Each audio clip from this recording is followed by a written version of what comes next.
One great, Nina Simone, once said, jazz is not just music, it is a way of life, it is a way of being, and a way of thinking.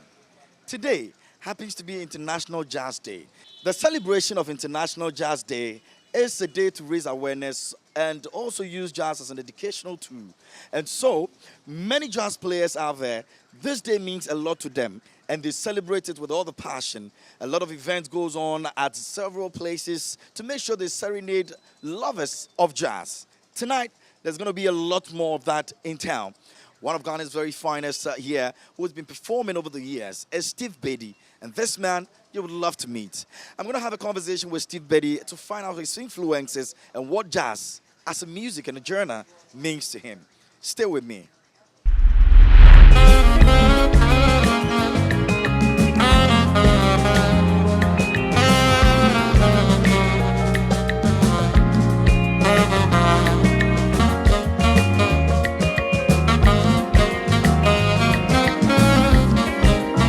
You've been in the system for a very long time. You've had lots and lots of performances and all.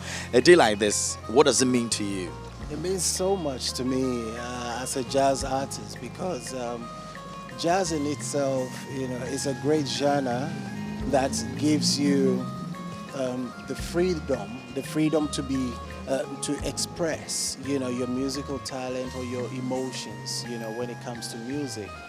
Unlike other genres, there are formalities how you have to go about things. But with jazz music, it gives you total freedom, to play the music on your instrument anyhow you want it, the best way you can express and let everybody, get to feel what you're feeling or get to understand what you're doing.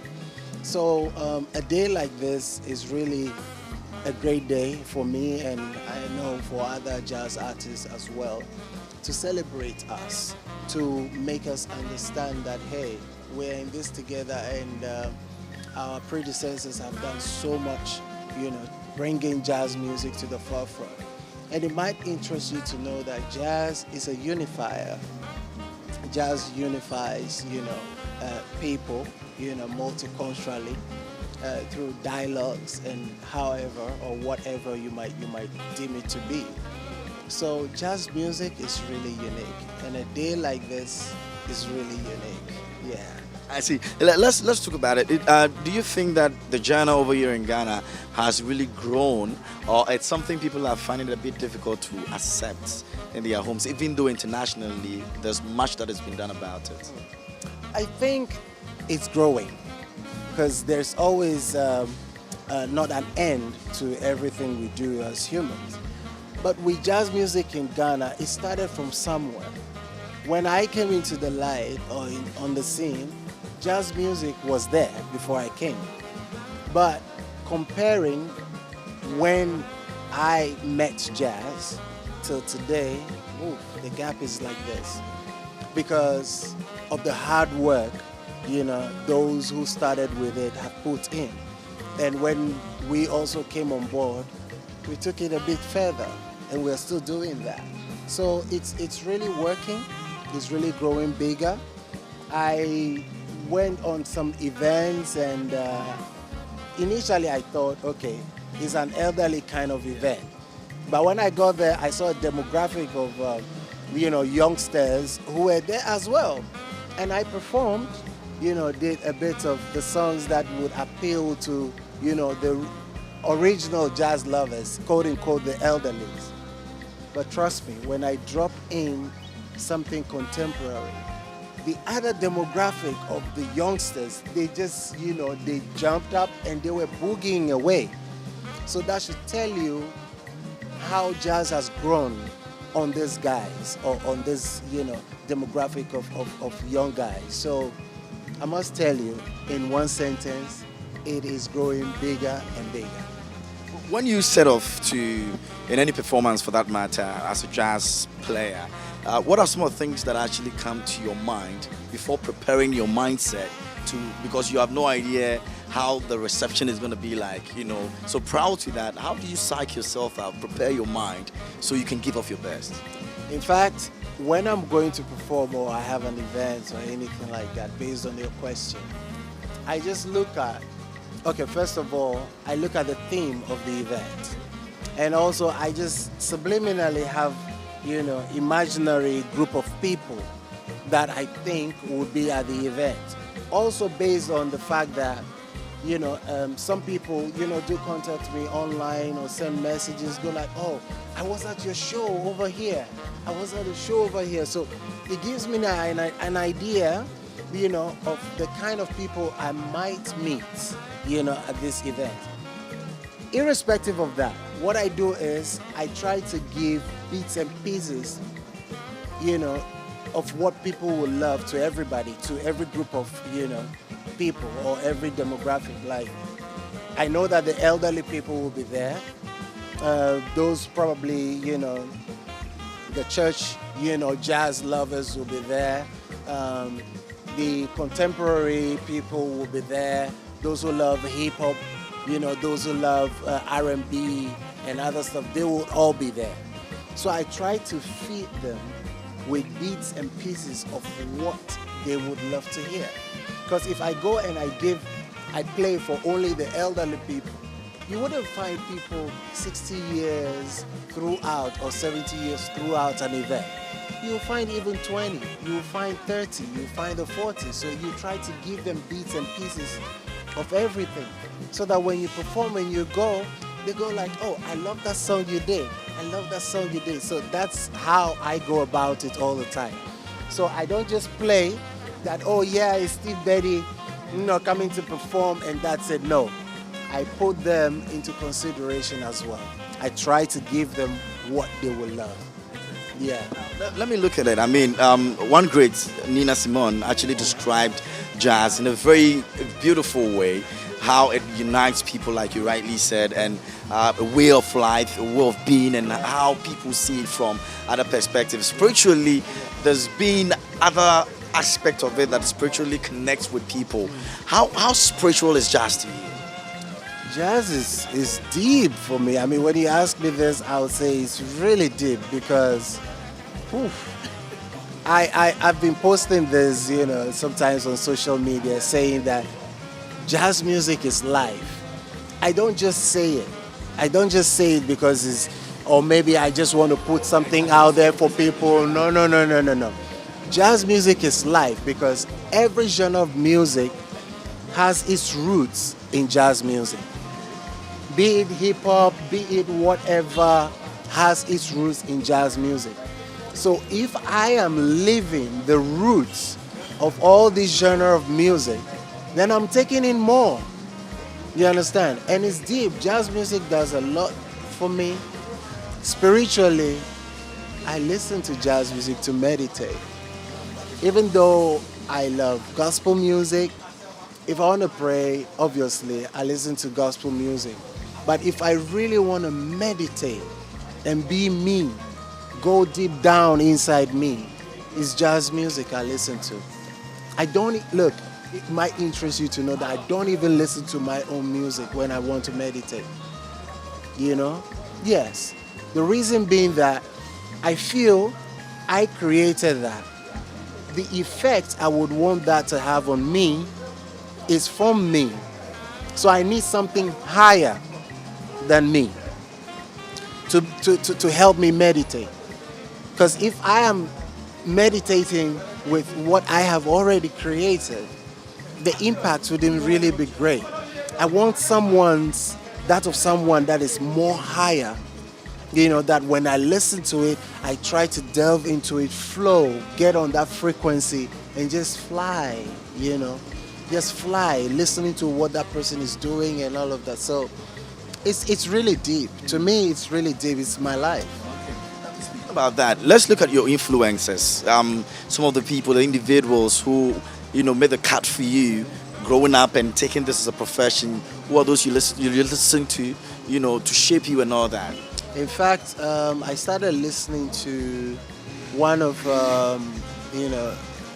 the greats, John Coltrane. Actually, I started listening to John Coltrane, and he's one of the greats that I've really listened to from the beginning. Nonetheless, I listen to other people like David Sanborn, Kenny Garrett, Kirk Whalum, Charlie Parker, Dizzy Gillespie, Theophilus Monk, and some of these people are late. May they rest in peace. The late Huma Sakela. All these people. Uh, they have great stuff, and they've all had some influence on me. I'm a saxophonist, or I'm a jazz saxophonist, but I don't just listen to saxophone music or jazz saxophone. I listen to guitarists, Jimi Hendrix, listen to all these great guys. I listen to all of them. Why do I do that? I do that because I really want to understand their psyche, how they've been able to use maybe a drum to create, a beautiful jazz piece. How do they think as drummers? How do they think as guitarists? How do they think as other instrument players? So that's why I listen to all of them. So all these guys have really influenced me, and it's great. They've all shaped me up to be what I am today. So it's a great thing. Yeah. See, About that. great. At what point did you decide that this is going to be your life? Well, somewhere along the line, I was on the trombone, and I saw somebody play the saxophone on TV. Then I went like, "Yo, this instrument is really nice, and I have to give it a shot." So when I found it, I knew this was it. So I dropped that, and it worked for me perfectly. I don't think I'm dropping it anytime soon. Anyway. I know. I mean, it's more or less like part of your life, and I have seen you perform on platforms where all the things that you have mentioned actually it encapsulates almost everything that you've said about yourself and your life and all that, and the way people get to connect with you when you're on that performance. Moving forward in a couple of years to come, what are some of the things that you're looking at achieving that would go beyond just that experience that you've had with people, but your name will be actually put on a platform where people think that indeed you've been part of this process? I would want to build up or bring along a legion of saxophone players. I mentioned saxophone because that's my primary, category. But I would want to have a legion of musicians who play the instrument, who are into jazz. All these youngsters getting into jazz. Jazz is really good. So that is what I want to be remembered for, to be one of the greats who not only made a name for himself, but created beautiful pieces, musical pieces that, when I'm gone, people should listen to my music and wonder, how I was able to create stuffs like this way back or years back. I want them to get inspired, by my creativity and also my works. I mean, apart from, creating music, other things that I might have done in my life. So I really want to be remembered based on my work. And there are great stuff that I want to create that I'm not going to bring out now, but I know it's definitely going to come to pass. So this is what I want to be remembered for. One of the greats from Ghana. You're surely going to do that. You're surely going to do that. I've been impressed all the time that I've been to the shows that you've performed. And I think that this is something that we should actually be proud of, as a people. And for me, people like myself would any day, put your name even on the international stage, that this is somebody from my country who is doing this. Trivial, what place in your house does this occupy? Yes, my bedroom. Obviously, my bedroom. There's no other place in my bedroom. Mostly, when I'm doing cleanups, I bring it to my hall. But after that, it goes to my bedroom because that's the best place. I need to make love to it. I need to make love to it. I need to be in tune. I need to connect with it all the time to be able to create the kind of music I create. I know this is deep, but the more we get talking, I'll get to explain certain things to you. When I close my eyes and I'm playing the saxophone, I see everything. My eyes are closed, but I see everything. You wouldn't understand. How's that? The spirit sees everything. It sees beyond what the body sees. So when I'm playing and my eyes are closed, I can be walking on stage, but I see everything. Yeah. I see everything. I know what I'm doing. I know the vibe. I know what is emanating through me, and I know how it works. So this is deep. We'll have another time to talk about it. I'm curious. It's International Jazz Day. So I just want to chip in this, guys. If you love jazz, you know, plug in. We're gonna be at Virtual Hub. You know, tonight, International Jazz Day. We'll be jamming, myself and a group of musicians. So Virtual Hub is in East Legon, on the upper floor of the MTN building. So you guys can walk in and let's have fun. It's International Jazz. You should be there.